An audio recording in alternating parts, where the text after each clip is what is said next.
Oh, who are you? Oh, I'm sorry if I can't recognize you because this is what aging makes us, right? Char! So, hello everyone. I am Pamela Otorente from ABM 12 Smith. And did you wonder if why am I acting like that earlier and why am I having this kind of yeah? So, because I'm portraying someone that is in my in the book that I will introduce to you. So I'm here in front of you to have a book review about one of the greatest and yes, greatest works, one of the greatest work of Mitch Albom entitled Tuesdays with Maury. Yes, so do you wonder who is Maury and why it is Tuesdays with Maury? So let's figure it out all later. But first, let's know more about Tuesdays with Maury. So let's proceed. So Tuesdays with Maury is a memoir by the American author Mitch Albom, of course.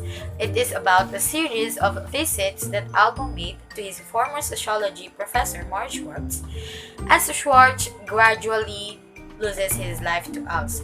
So this book is all about the um, um, the last class of his professor, as his professor is having a hard time in his disease.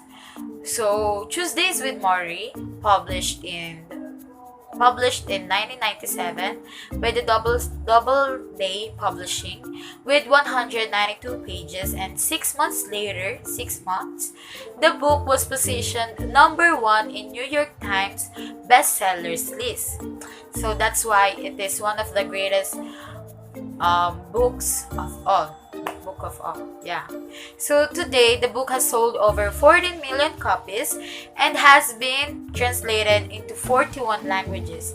So we can see that this book has spread all over the world, and this book is taught in educational institutions all over the world. So you can see on the right side,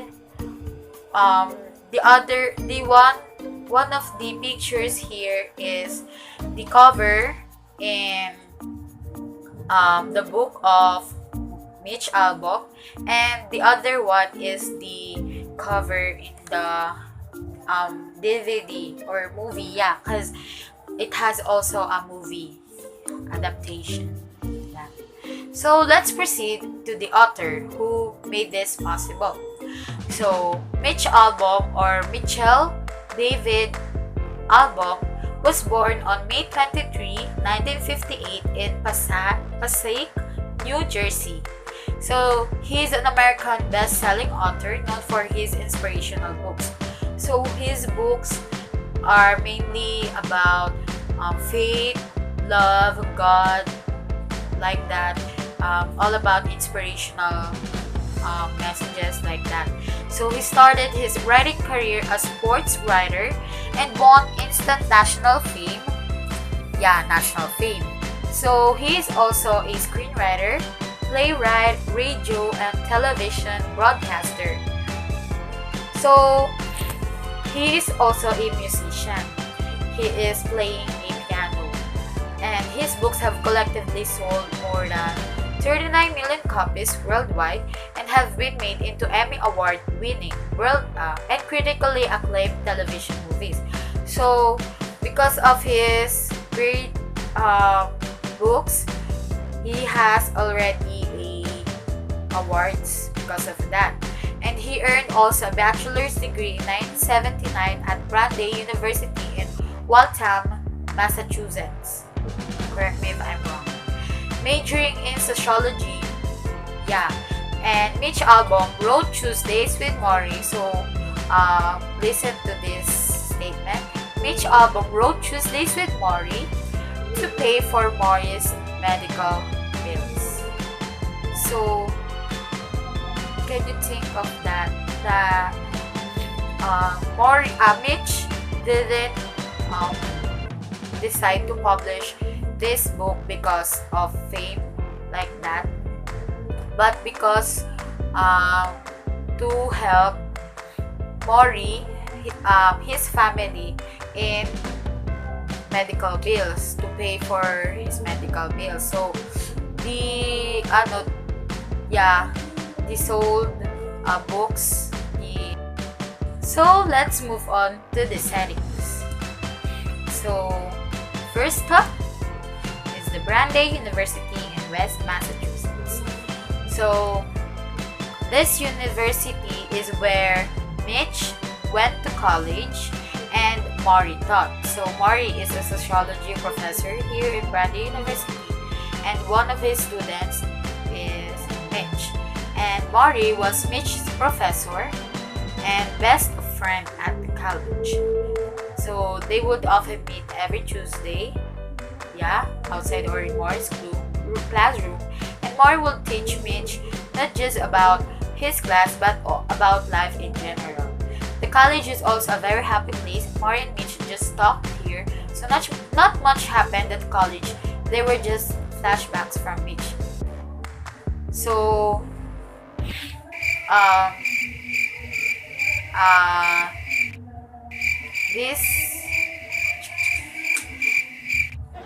so let's proceed to the second stop. Church in Harvard Square. So, this is where Maury dances. This is where Maury danced.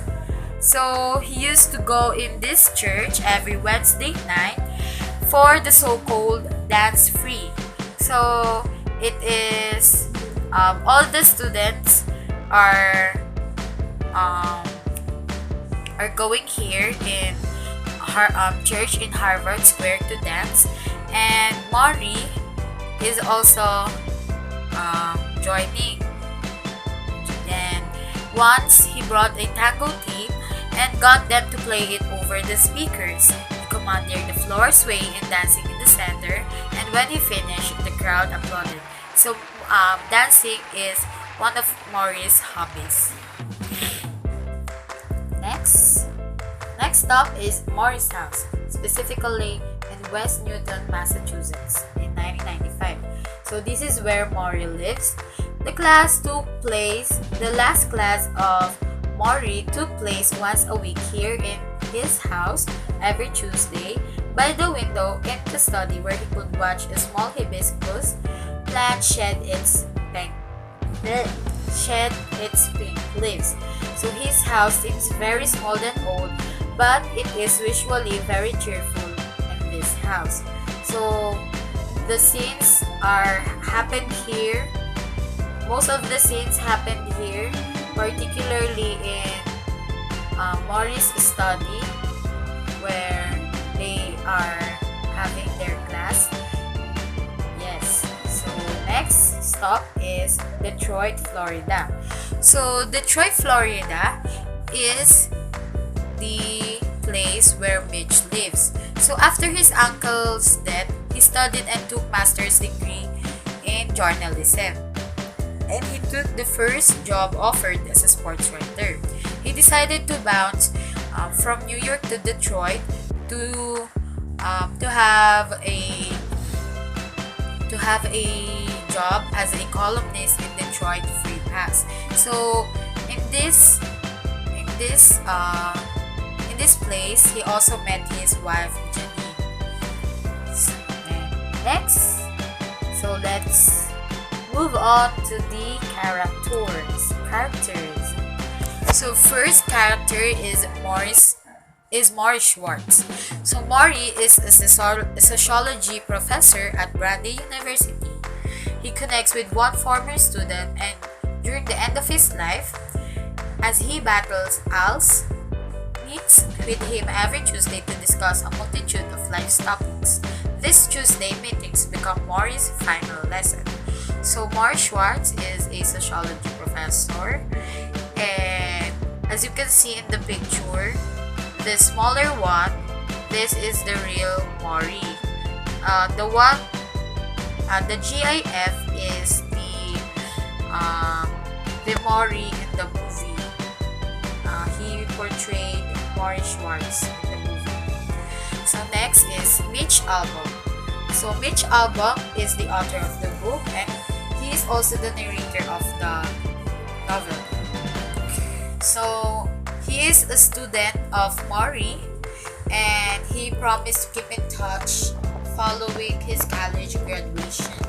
The two pledged to meet every Tuesday, where Mitch records the lessons he learns from his professors years after getting his diploma.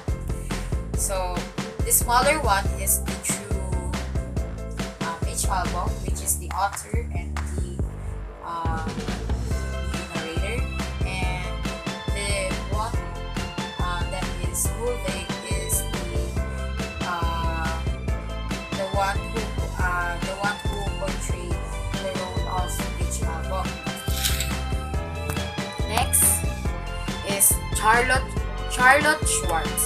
I don't have Charlotte's real picture, but Charlotte in the book, Charlotte is Maury's wife. She collects the food that Mitch brings for the weekly meetings and gives Mitch updates on Maury's health. So Charlotte is kind wife, and yeah, she portrayed Charlotte in the movie. Ted Koppel, this is the real Ted Koppel. Ted Koppel is the ABC journalist and host of Nightline who did the original story of Maury. So Ted Koppel is the reason why Maury and Mitch got a reunion. Because Ted Koppel, because Mitch saw Maury in the television because of Ted Koppel. This was the story Mitch saw that reminded him of his promise to stay in touch with his professor. Ted Koppel and Maury also form a bond, as Maury is able to break down the hardened journalist's guard. The two become friends, and Ted does a 3-part series of Maury up until Maury's death. So he did a 3-part, 3 times series of Maury. Yeah, he is a journalist. Next is Connie. So Connie is one of the members of Maury's team of nurses. So she is a good, passionate friend to Maury. So yeah, next is Janine, Mitch's patient wife who willingly takes a phone call from Maury, whom she has never met, and insists upon joining Mitch on his next Tuesday visit. Although she usually does not sing upon request, she does for Maury and moves him to tears with her beautiful voice.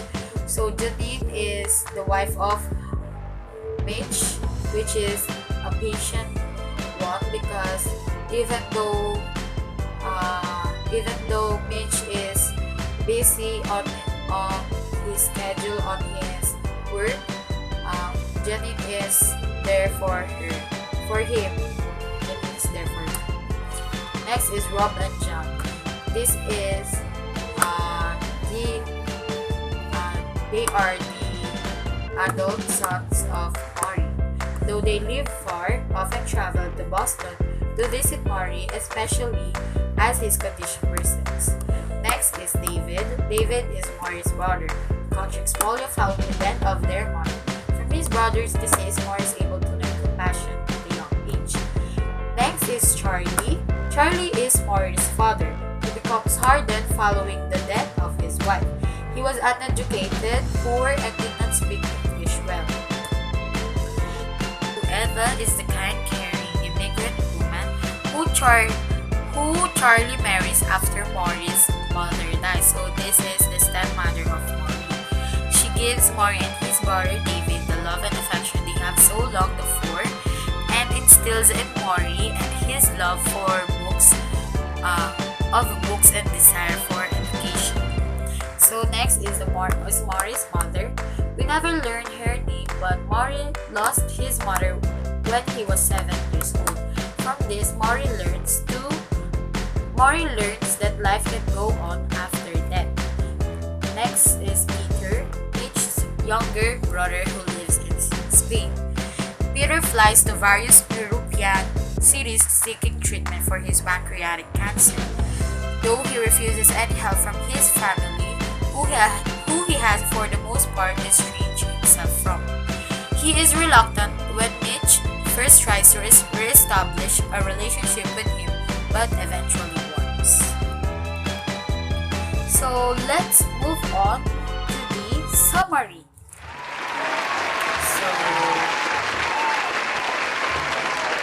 So Tuesdays with Mori is a true story about sports writer Mitch Albom and his favorite college professor. So Mori is a sociology professor, and one of the students in his class is Mitch Albom. And whenever Mitch takes the class of his professor, they form a bond, not just only a student-professor relationship, but more than that. The story begins when Mitch recalls their graduation in Brandeis University. So it is the late spring of 1979, a hot, sticky Saturday afternoon. And as usual, when graduation occurs, you sit all day long, listen patiently to long speeches, and just wait to receive your diploma. When the ceremony is over and when Mitch got his diploma, they throw their caps in the air, meaning they are officially graduated from college. So, after the ceremony, he finds his favorite professor, Mori Schwartz. They went to Mitch's parents and introduced him to his parents. So, Mori brags Mitch to his parents, saying he is good, he is a special boy, but not this bad one. Not like that, of course. And before they leave,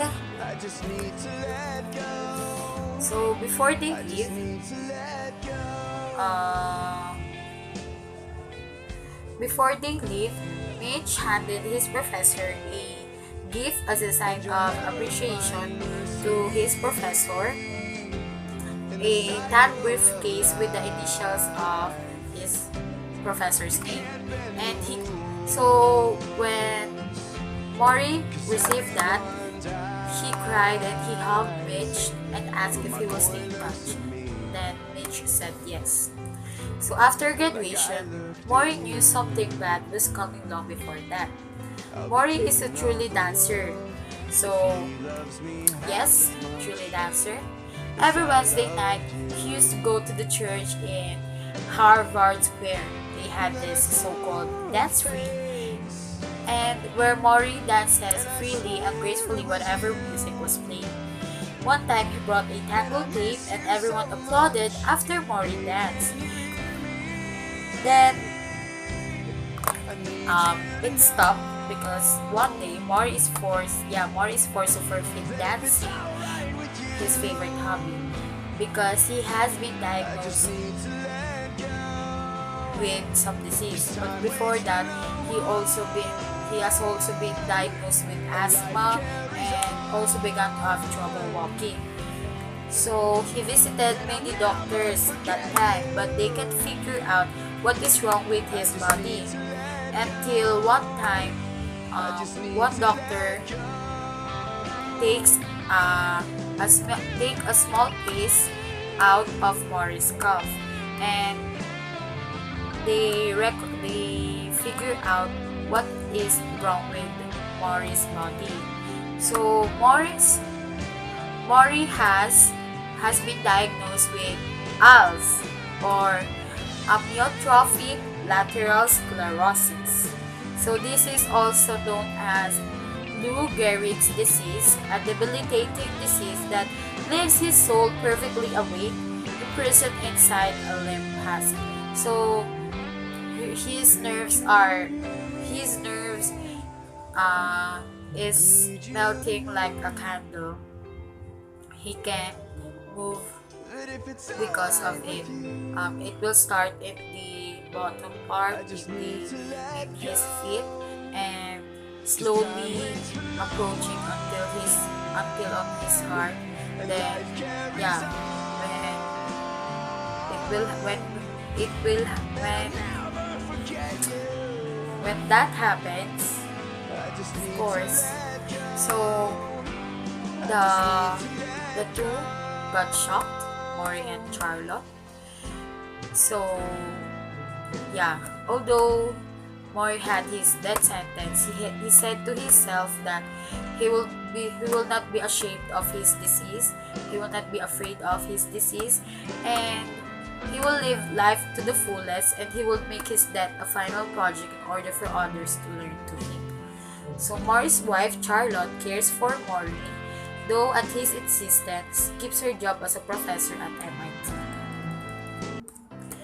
So on the other hand,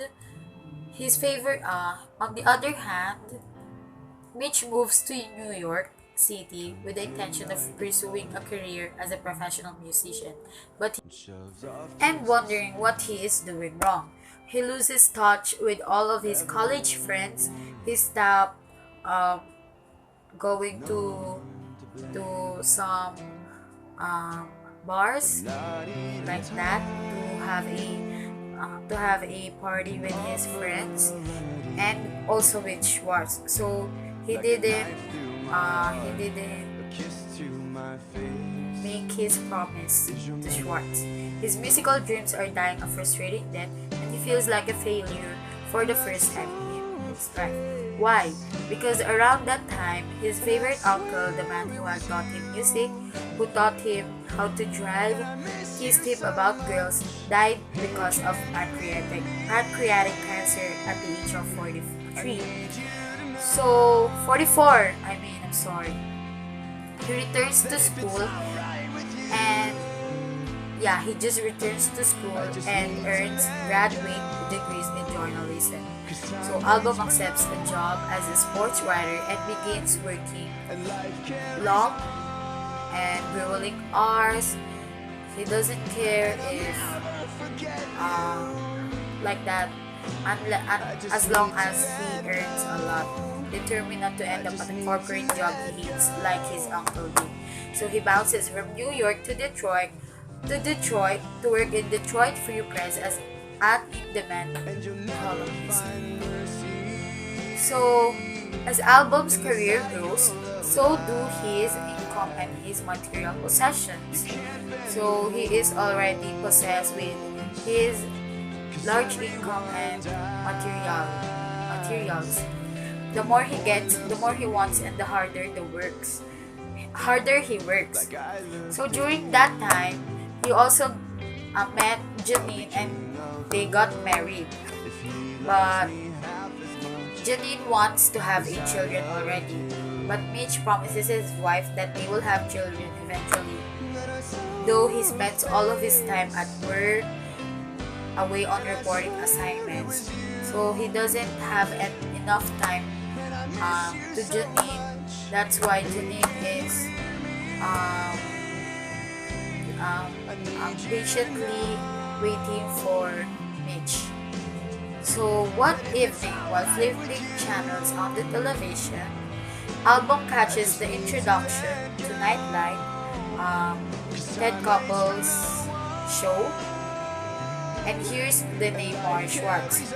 So that is the time that Mitch found Maury, and he knew there that he was dying because of his disease.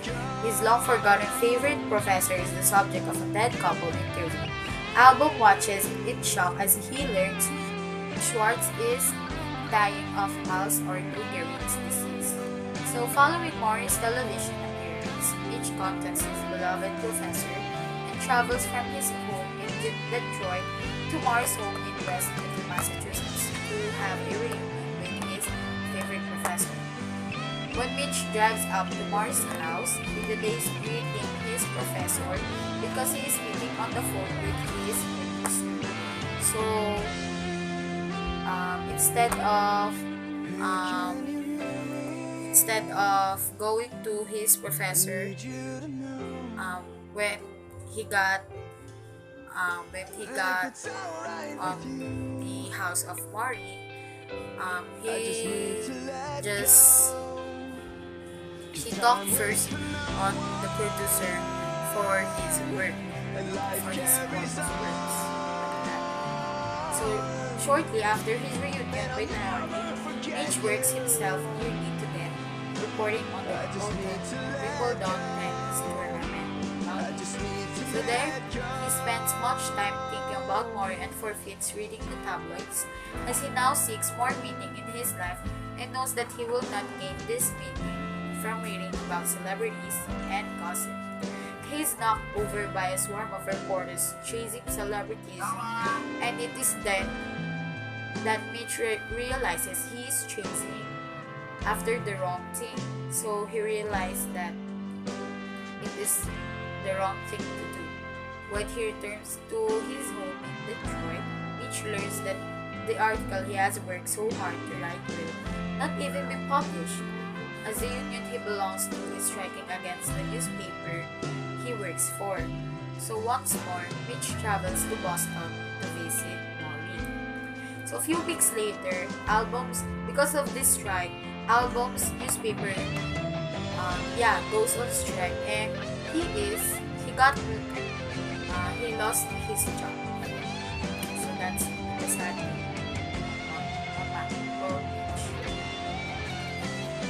So following their first Tuesday together, Mitch returns regularly every Tuesday to listen to Maury's lessons on the meaning of life. So it is all about love, forgiveness, and each week Mitch brings Maury food to eat, though as Maury's condition worsens, he is no longer able to enjoy solid food. So even though Mitch is bringing food to Maury, he couldn't eat them because he is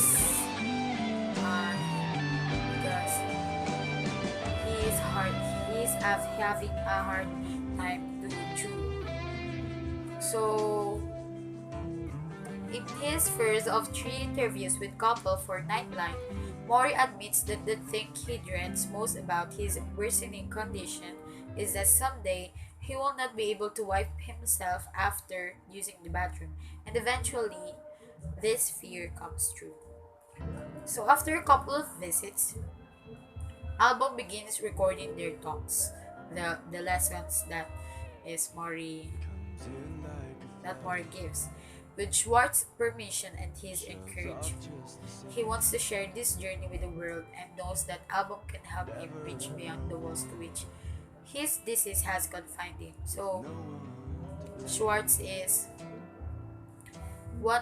also wants to record that his lessons in order for others to learn to his lessons. So for the next 14 weeks, Schwartz and Album discuss everything from regrets and death to money and marriage. The regrets, death, money, marriage, family, forgiveness, love, and everything. Interspersed throughout Mitch's visits to Maury are flashbacks to their days together at Brandy, when Mitch is still undergraduate. So, Mitch describes himself as a student who had acted tough but had sought the tenderness he recognized in Maury. So at Brandy, Mitch and Maury shared a relationship more like that between father and son than teacher and student. So soon before Maury's death, when his condition has deteriorated so much that he can no longer breathe or move on his own, he confides that if he could have another son, he would choose Mitch. So in his childhood, Maury had been very poor. His father, Charlie, this had been cold and dispassionate, so he didn't receive any love from his father and had neglected to provide for Mori and his younger brother emotionally and financially. So at the age of 8, Mori must read the telegram that brings news of his mother's death. And he is the only one in his family who can read English. Charlie marries Eva. So after the death of Mori's mother, Charlie marries Eva. And this girl is a kind woman who gives Mori and his brother the love and affection they need. So every night, Eva reads a book to the two brothers, and Eva also instills in Mori his love of books and his desire for education. However, Charlie insists that Mori keep his mother's death a secret, as he wants Mori's younger brother to believe that Eva is his biological mother. In order for his younger brother not to be hurt, he keeps his mother's death a secret. So this demand to keep his mother's death a secret proves a terrible emotional burden for young Mori. He keeps the telegram all of his life as proof that his mother had existed. Because he was starved of love and affection during his childhood, Mori seeks it out in his old age from his family and friends. Now that he is near his death, Mori says that he had reverted to a figurative infancy and tries in earnest to join in baby again. So their conversations and the insights they give into the way Schwartz has lived his life and accepts his death become the foundation around which Tuesdays with Mori is written. Mori died on Tuesday, and Mitch then inserts a poem by E.E. Cummings that Mori's son Rob read at the memorial service. So he and Mitch often hold hands throughout their sessions together. And if you did, for your information, I forgot to tell you, Mori had also his living funeral where his friends, family, relatives join and come together in his house to say the things that they want to say to Mori, because Mori believes that the things that he should hear should hear not in the day that he is already gone, but when he is still alive. So that's all for the summary. And let's proceed for my analysis.